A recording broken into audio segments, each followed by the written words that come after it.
New York Football Giants and the Philadelphia Eagles. As we sit right now on a Friday morning, it is 7.5 in favor of the Eagles. A couple of 8s have now popped in favor of the Eagles. 48.5 is your total, as we always do. We're going to start with Adam on this one. Adam, as people look back, and we like to do so often when teams are playing in a rematch, or in this one, a 3-match, we're getting some comps in these games. However, you go back to that week 14 game and no Leonard Williams, no Adoree Jackson, no Xavier McKinney. To me, I'm not going to say you can completely throw that game out, but those are like the 3 most impactful defensive players basically at 3 different levels that you can have, right, for this team. And so not having those guys out there is not a good comp, in my opinion. It's not something that we can really look at. So that week 14 game doesn't really play into my handicap in this one. What did you do with that game, and how did you kind of look at this from a past meeting standpoint as we enter into the playoffs here? So I don't think that's the game to look at. I think it's the Week 18 game that is the one to look at. And I understand that the Giants were playing mostly 2s throughout that game. You still got to look at the Philadelphia offense and the fact that the game finishes 22-16. The Giants were chasing at the end of that game. And what I think you saw is that the Philadelphia offense was still the Philadelphia offense that you saw in the first game. It's just that they went 1 for 5 in the red zone. And Jalen Hurts has now had 2 weeks to get healthy. And as much as they admitted he was hurting after the game, he also wasn't terrible in that game, right? He still was able to produce at a reasonable level. So ultimately, I hate to say it because I hate to sound like I'm just being the same pessimist that I've been about the Giants for so long, guys. But if I'm going any direction, if you made me pick one thing in this game to play, I would lay the 7.5 with Philadelphia. I agree with you. Having those starters on the field makes a big difference. But I think what it does is it limits one option for a Philadelphia team that has many options, right? You talk about Williams being on the field. Well, that's interior rush, right? And interior run defense. Philadelphia basically is running some version of RPO on most of its plays. And so if that means Jalen Hurts pulls it and goes to the outside, if that means Jalen Hurts throws the ball, then I think that Philadelphia still has plenty of options. And the difference between last week and this week, I loved the Adoree Jackson addition last week because of what they could do to Justin Jefferson. And after the first drive, they did exactly that to Justin Jefferson. And they had 2 guys on him at all times, and the only one who was able to hurt them was TJ Hawkinson.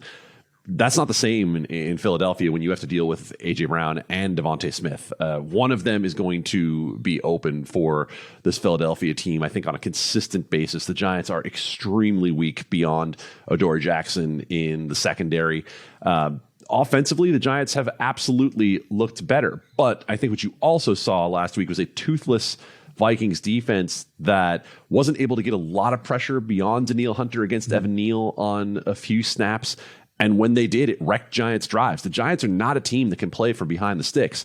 And if the Giants get in situations where they're having to pass in 3rd and longer, they don't have the receivers to separate against this Philadelphia set of cornerbacks. I mean, you're dealing with the best secondary in the NFL. So any way I slice this game up, I can't find a way that I feel like the Giants stay competitive for 4 quarters. We talked earlier about the teaser leg. It makes all the sense in the world to take Philadelphia -1.5. But if you said to me, okay, take the 4 major markets on this game and what are you going to play? I would lay it with the Philadelphia Eagles. Given what you just said, we see 17 carries by Daniel Jones last week, right? And we know that he's athletic. We know that he's athletic enough for them to call quarterback runs, design quarterback runs and things. It doesn't have to be just scrambles with him and stuff. Do you think because it worked so well last week, this is a win or go home type situation? You mentioned the corners that Philadelphia's going to put out on the field. Maybe the pass game isn't quite as effective. Do you think that we see something similar with Daniel Jones carrying the ball a ton. I mean, maybe there's an angle from that. The Eagles defense did allow 6.5 yards per quarterback run for whatever reason this year. It was 31st in the NFL. They allowed over 9 yards per scramble as well for this team. And so, I mean, are we getting to a dozen carries or more for Daniel Jones? If that's the case, then maybe the angle is just maybe some Jones props if you're interested in having some Giants tickets in your account. So what I think you have to look at is something that's a little bit secondary to how many design runs are there going to be, and do you believe that the Philadelphia Eagles are going to be able to get the kind of pressure on Daniel Jones that forces him to run? How quickly is he going to be looking to get out of the pocket? And I think that could be massive. I think Daniel Jones is probably not going to hang around and wait against this Philadelphia rush, because he doesn't have the receivers who are going to separate late in routes where he thinks, oh, I just have to wait that extra half beat for someone to come open. I think he's going to realize and probably be coached by Mike Kafka and Brian Dable to say, just take the gain when you can get the gain. If you can get out of the pocket and get 3 yards, it's a win for us in this game. So I would endorse you if you wanted to look at something on the over 4 carries. So, Steven, we've got this team in the Eagles that you and I think we're a little bit higher on than a lot of the guys that do the power rankings for the site pretty much all year long. And here we are. They're one of the final 8 teams left in the NFL. And I think the question for you and I really is not necessarily so much if we've lost faith in the team or not. It's just, listen, a lot of that has to do with Jalen Hurts being Jalen Hurts. He needs to be a dynamic runner in order for this team to function and fire on all cylinders, right? And so I do have at least a little bit of a pause heading into this one. If you watch that Week 18 game, and again, he's had another 2 weeks to rest and all that, but if you do watch that Week 18 game, he made some business decisions in that game. There were certainly some times where he avoided contact and definitely fewer designed quarterback runs and plays and things like that. And so that being said, they did not list him on the injury report this week at all. And they didn't have to, like on a Tuesday, they could have just put limited because for whatever reason, right? Like they could have done it. He was not listed at all. So they were, put him as a full go from the very beginning here this week. And so that does at least give me a little bit of confidence, I think, heading into this, that we're getting, I'm not going to say a fully healthy Jalen Hurts, because again, this thing, you just need to lay off of it for 2 months for it to completely heal or whatever. But I think we're getting 90% Jalen Hurts. And if that's the case, then I still feel pretty confident in the team. Completely agree with you. And this line makes no sense to me, guys. It hasn't made sense to me all week. It was 8.5 around open. There's been Giants money coming in to move it. And, I know that the Giants were missing those 3 players in the first matchup, Matt, and that's fair to bring that up. But that game at least has value, at least in terms of kind of a North Star of around what the spread should be for this game. And that game closed 7.5 in New York. And now we come back to this game and we're flipping home field and the Eagles get a bye week. And for it to only be a half point more or the same, depending on where you shop, makes no sense to me. The only reasonable conclusion I can come up with is that some of the sharps don't believe Jalen Hurts is 100%. But again, he's not on the injury report. So this is entirely too cheap for me on Philadelphia. I think there's a bit of recency bias here with the Giants for what we saw them pulling the upset against Minnesota last week.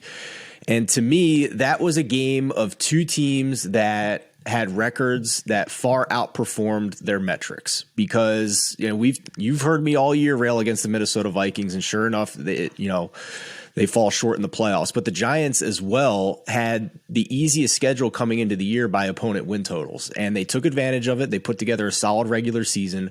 Brian Dable has done an amazing job, especially with his wide receivers. He's got basically late round guys off the street playing receiver for him.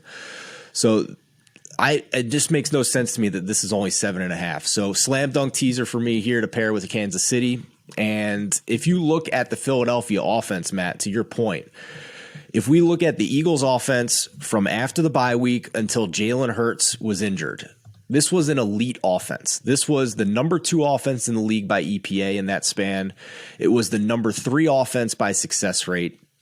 And Jalen Hurts, despite the label of being a rushing quarterback, was still top 10 in drop back EPA. So I look at this matchup and I really can't find an area where the Giants have a matchup advantage on the field. So if anything, it's maybe Lane Johnson. That's the only question mark I really have. He's playing with an injury at right tackle for Philadelphia that's going to require surgery after the season.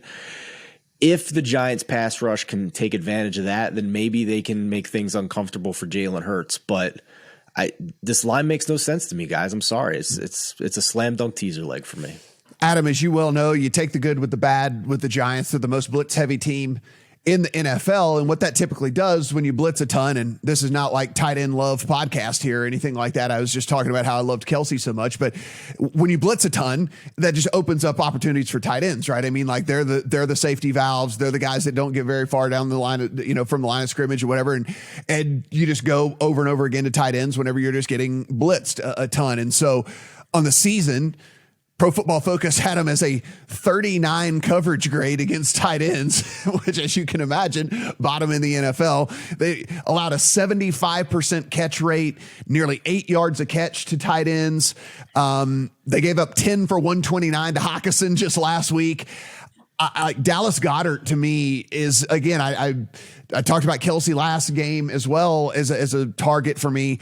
I think Dallas Goedert is going to be used a ton in this game with as much as the Giants blitz and stuff. And now I know we did see at least a little bit of a change in that last week. It were some situations where normally in the regular season, the Giants would have blitzed and Wink Martindale decided not to. And I know that he's not going to necessarily be predictable, but they're still going to come, and they're still going to come a lot. And with that, I think that Dallas Goedert could be an interesting target there from really, and kind of the same thing I said with Kelsey, from catches, yardage, touchdown scorer, whatever, any kind of way you can want to go about tackling it. Well, think about what you just said and the fact that the Giants did not blitz as much last week, and TJ Hawkinson still had that game after having 13 catches in the first meeting between those teams. And Wink Martindale was very clear after that game and saying, yeah, we can be flexible. And they played more zone not only in that week, but they played more zone in the previous couple of weeks in the regular season. So they certainly are willing to change that up a little bit. But I think what you saw is that it doesn't matter necessarily when it comes to their ability to cover the tight end, because if you look at the Giants in terms of an overall defensive unit, the front four is strong. They have some decent pieces in the secondary. The linebackers are abysmal. Yeah, I really do like that. So I'll be looking at Goedert props all over the place as well. And certainly if you're just looking at any of the little same game parlay stuff and all that, I would at least toss a Goedert leg in there as well as I was doing that.